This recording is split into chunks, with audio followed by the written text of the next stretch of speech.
Hi friends, welcome to my YouTube channel. ನಾನು ಇವತ್ತು ತೊಗೊಂಡು ಬಂದಿದ್ದೀನಿ ಕಡಲೆಕಾಳು ಬಾಳೆಕಾಯಿ ಗೊಜ್ಜು.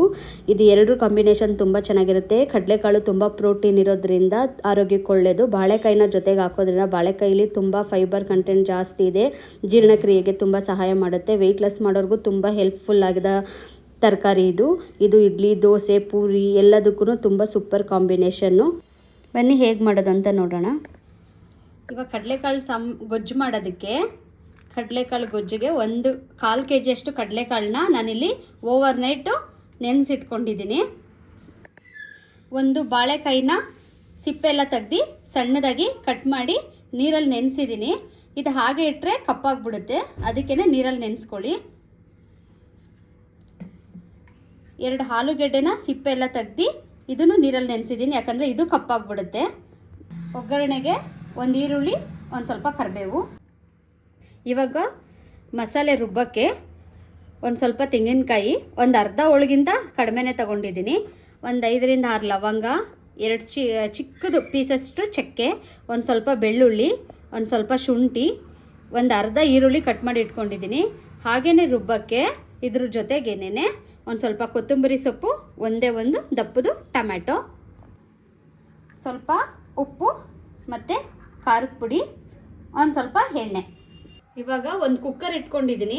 ಆ ಕುಕ್ಕರ್ ಕಾದ್ಮೇಲೆ ನಾನು ಇದಕ್ಕೆ ಒಂದು ಚಿಕ್ಕ ಸೌಟಲ್ಲಿ ಒಂದು ಸ್ವಲ್ಪನೇ ಆಯಿಲ್ ಹಾಕ್ತಾಯಿದ್ದೀನಿ. ಇವಾಗ ಎಣ್ಣೆ ಕಾದಿದೆ ನೋಡಿ, ಈರುಳ್ಳಿ ಕರಿಬೇವು ಹಾಕ್ತಾಯಿದ್ದೀನಿ.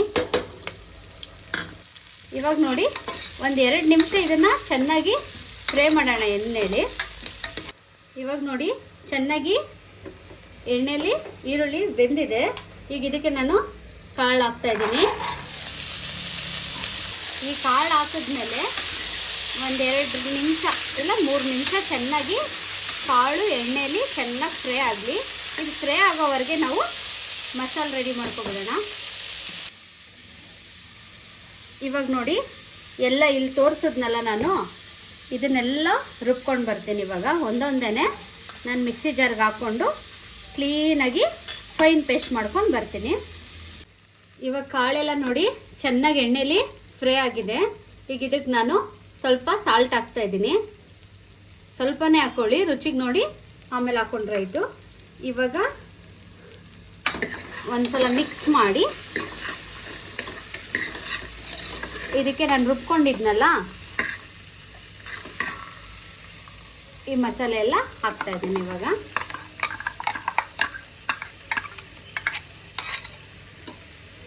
ಇದೇ ಜಾರಿಗೆ ಈ ಕೊತ್ತಂಬರಿ ಮತ್ತು ಟೊಮೆಟೊನ ಹಾಕಿ ರುಬ್ಕೊಂಡು ಬರ್ತೀನಿ. ಇವಾಗ ಮಸಾಲೆ ಹಾಕಿ ಒಂದು 2 ನಿಮಿಷ ಇದನ್ನು ಫ್ರೈ ಮಾಡಿದ್ದೀನಿ. ಇವಾಗ ಇದಕ್ಕೆ ಟೊಮೆಟೊ ಕೊತ್ತಂಬರಿ ಪೇಸ್ಟ್ ಹಾಕ್ತಾಯಿದ್ದೀನಿ.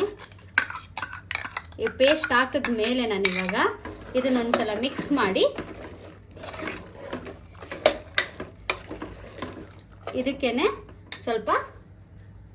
ಸ್ವಲ್ಪನೇ ಹಾಕ್ಕೊಳ್ಳಿ, ರುಚಿ ನೋಡಿ ಹಾಕ್ಕೊಂಡ್ರೆ ಆಯಿತು. ಖಾರದ ಪುಡಿ ಹಾಕಿದ್ದೀನಿ. ಇವಾಗ ಖಾರದ ಪುಡಿ ಹಾಕಿ ಮತ್ತೊಂದು ಸಾರಿ ಮಿಕ್ಸ್ ಮಾಡಿ. ನೀವು ಇದಕ್ಕೆ ಆಲೂಗೆಡ್ಡೆ ಬಾಳೆಕಾಯಿ ಎಲ್ಲ ಫಸ್ಟೇ ಹಾಕೋಬೇಡಿ. ಈ ಥರ ನಾವು ತೋಳಿಸಿ ಆಲೂಗೆಡ್ಡೆ ಬಾಳೆಕಾಯಿ ಬೇಗ ಬೇಯೋದ್ರಿಂದ ಫಸ್ಟೇ ಹಾಕ್ಬಿಟ್ರೆ ನಿಮಗೆ ತಿನ್ನೋಕ್ಕೆ ಬಾಯಿಗೆ ಸಿಗಲ್ಲ. ಅದು ಪೀಸಸ್ ಎಲ್ಲ ಚೆನ್ನಾಗಿ ಸ್ಮ್ಯಾಶ್ ಆಗಿಬಿಡುತ್ತೆ ಕಾಳುಗೊಜ್ಜಲ್ಲಿ. ಇವಾಗ ನೋಡಿ, ಈ ಮಸಾಲೆ ಎಲ್ಲ ಚೆನ್ನಾಗಿ ಒಂದು 2 ನಿಮಿಷ ಫ್ರೈ ಮಾಡಿದ್ದೀನಿ. ಇವಾಗ ಇದಕ್ಕೇನೆ ಈ ಜಾರ್ಗೆ ಒಂದು ಸ್ವಲ್ಪ ನೀರು ಹಾಕ್ಕೊಂಡು ನಾನು ಇವಾಗ ಇದಕ್ಕೆ ಹಾಕ್ತೀನಿ. ಇವಾಗ ನೋಡಿ, ಇದನ್ನು ಹಾಕಿದ್ಮೇಲೆ ನೀವು ಒಂದು ಮೆಜರ್ಮೆಂಟ್ ನಿಮಗೆ ಗೊತ್ತಾಗುತ್ತೆ. ಹೆಚ್ಚು ನೀರು ಹಾಕ್ಬಿಟ್ರೆ ಕಾಳುಗೊಜ್ಜೋಗಿ ಸಾಂಬಾರಾಗಿಬಿಡುತ್ತೆ, ಕಡಲೆಕಾಳು ಸಾಂಬಾರಾಗಿಬಿಡುತ್ತೆ. ನೀವು ಇದಕ್ಕೆ ಹೆಚ್ಚು ನೀರು ಹಾಕಕ್ಕೆ ಹೋಗ್ಬೇಡಿ. ನೋಡಿ, ಇಷ್ಟಾಗಿದೆ ಅಲ್ವಾ. ನಮಗೆ ಇದು ಕುಕ್ಕರ್ ವಿಜಿಲ್ ಹೊಡ್ಸಿ ಆರಿದ್ಮೇಲೆ ನಮಗೆ ಈ ಅದಕ್ಕಿರಬೇಕು ಸಾಂಬಾರು. ನಾನೀಗ ಇದಕ್ಕೆ ಇನ್ನೊಂದು ಸ್ವಲ್ಪ ನೀರು ಹಾಕ್ತೀನಿ. ಇವಾಗ ನೋಡಿ, ಈ ಟೈಮಲ್ಲಿ ನೀವು ನಾನೀಗ ಇನ್ನೊಂದು ಸ್ವಲ್ಪ ನೀರು ಹಾಕ್ಕೊಂಡಿದ್ದೀನಲ್ವಾ, ನಿಮಗೆ ಗೊತ್ತಾಗ್ತಾ ಇದೆ ಅಳತೆ. ಈ ಅಳತೆಗಿರಲಿ. ಈಗ ಈ ಟೈಮಲ್ಲಿ ನೀವು ಉಪ್ಪು ಖಾರ ಚೆಕ್ ಮಾಡ್ಕೊಳ್ಳಿ.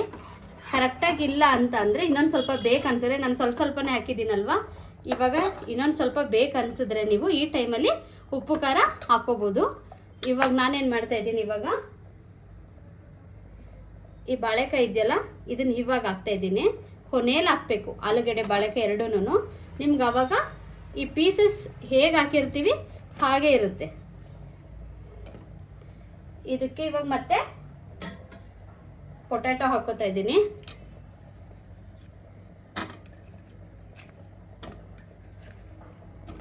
ನೋಡಿ, ನೀರಲ್ಲೇ ಹಾಕಿ ನೆನೆಸಿರೋದಕ್ಕೆ ಆಲೂಗೆಡ್ಡೆ ಬಾಳೆಕಾಯಿ ಎರಡೂ ನ್ಯಾಚುರಲ್ ಆಗಿ ಯಾವ ಕಲರ್ ಇದೆ ಅದೇ ಕಲರ್ ಇದೆ. ಇಲ್ಲ ಅಂತಂದರೆ ಫುಲ್ ಎಲ್ಲ ಕೆಂಚಗಾಗ್ಬಿಡುತ್ತೆ. ಈ ಟೈಮಲ್ಲಿ ಸುಮ್ಮನೆ ಒಂದ್ಸಲ ಮಿಕ್ಸ್ ಕೊಡ್ಬೇಕು ನೀವು ಅಷ್ಟೇ, ಜಾಸ್ತಿ ತೊಳ್ಸಕ್ಕೆ ಹೋಗ್ಬಾರ್ದು. ಜಸ್ಟ್ ಒಂದ್ಸಲ ಮಿಕ್ಸ್ ಮಾಡಿ ನೋಡಿ, ಇದು ಮಾಡಿ ಇವಾಗ ಇದನ್ನು ಮುಚ್ಚೋಣ, ಕುಕ್ಕರ್ ಮುಚ್ಚೋಣ. ಇವಾಗ ನಾನು ಕುಕ್ಕರ್ ಮುಚ್ತಾ ಇದ್ದೀನಿ. ಮುಚ್ಚಾದ್ಮೇಲೆ ನೀವು ಎಷ್ಟು ವಿಜಿಲ್ ಹೊಡಿಸ್ಬೇಕಂದ್ರೆ 3 ವಿಜಿಲ್, ಮಿನಿಮಮ್ 3 ವಿಜಿಲ್ ಆದರೂ ಇದು ಕೂಗಲೇಬೇಕು. ಇವಾಗ ನೋಡಿ, ಕುಕ್ಕರ್ ಕೂಗಿ ವಿಜಿಲ್ ಕಂಪ್ಲೀಟ್ ಆರಿದೆ. ಇವಾಗ ನಾನು ತೆಗಿತಾ ಇದ್ದೀನಿ.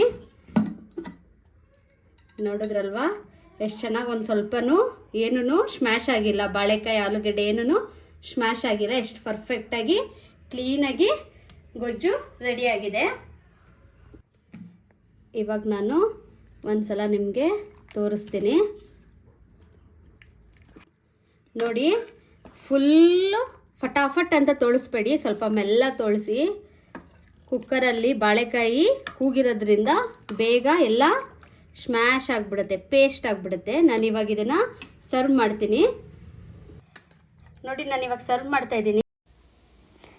ಇದು ಚಪಾತಿಗೂ ಚೆನ್ನಾಗಿರುತ್ತೆ, ದೋಸೆ, ಇಡ್ಲಿ, ನೀವು ಅನ್ನ ಮುದ್ದೆ ಯಾವ್ದ್ರ ಜೊತೆಗಾದ್ರೂ ತಿನ್ಬೋದು. ಹಿಂದೆ ಎಲ್ಲ ಸಾಗು, ಕುರ್ಮಾ, ಗ್ರೇವಿ ಅದೆಲ್ಲ ಏನೂ ಇರ್ತಿರ್ಲಿಲ್ಲ. ಏನೇ ಹಬ್ಬ ಬರಲಿ, ಏನೇ ತಿಂಡಿ ಮಾಡಿದ್ರೂ ಜೊತೆ ಕಾಂಬಿನೇಷನ್ ಆಗಿ ಕಾಳುಗೊಜ್ಜೆ ಅತಿ ಹೆಚ್ಚಾಗಿ ಮಾಡ್ತಾಯಿದ್ದಿದ್ದು. ಇವತ್ತಿನ ನನ್ನ ರೆಸಿಪಿ ನಿಮ್ಮೆಲ್ರಿಗೂ ಇಷ್ಟ ಆಗಿದೆ ಅಂತ ನಾನು ಭಾವಿಸ್ತೀನಿ. ಇಷ್ಟ ಆಗಿದ್ರೆ ನೀವು ಒಂದ್ಸಲ ಮನೇಲಿ ಟ್ರೈ ಮಾಡಿ ಹೇಗಿತ್ತು ಅಂತ ಕಮೆಂಟ್ ಮಾಡೋದು ಮರಿಬೇಡಿ ಫ್ರೆಂಡ್ಸ್. ಯಾರ್ಯಾರು ಇನ್ನೂ ನನ್ನ ಚಾನಲ್ಗೆ ಸಬ್ಸ್ಕ್ರೈಬ್ ಆಗಿಲ್ಲ, ಬೇಗ ಬೇಗ ಸಬ್ಸ್ಕ್ರೈಬ್ ಆಗಿ. ಆಲ್ರೆಡಿ ಸಬ್ಸ್ಕ್ರೈಬ್ ಆಗಿರೋರು ಬೆಲ್ ಐಕನ್ ಕ್ಲಿಕ್ ಮಾಡೋದು ಮರಿಬೇಡಿ ಫ್ರೆಂಡ್ಸ್. Bye friends.